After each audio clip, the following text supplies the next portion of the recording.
সংস্কারের নামে সময় ক্ষেপণ না করে যতটুকু দরকার সংস্কার করে দ্রুত যাতে নির্বাচন আয়োজনের জন্য অন্তর্বর্তীকালীন সরকারের কাছে দাবি জানিয়েছেন যুবদলের কেন্দ্রীয় কমিটির সাবেক সহসভাপতি মাহবুবুল হাসান ভূঁইয়া পিঙ্কু।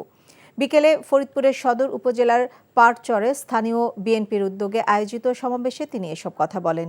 একটি অবাধ ও সুষ্ঠু নির্বাচনের জন্য গত ১৫ বছর দেশের মানুষ আন্দোলন সংগ্রাম করেছে মন্তব্য করে তিনি বলেন, এরই ধারাবাহিকতায় ছাত্র জনতার আন্দোলনের ফসল এই অন্তর্বর্তীকালীন সরকার। তাদের কাছে জনগণের প্রত্যাশা একটি অবাধ ও সুষ্ঠু নির্বাচনের ব্যবস্থা করা, কিন্তু তারা যদি কোনো ষড়যন্ত্রের ফাঁদে পা দেয় তাহলে এদেশের মানুষ আবারও তারেক রহমানের নেতৃত্বে নির্বাচন আদায়ের লক্ষ্যে মাঠে নামতে বাধ্য হবে।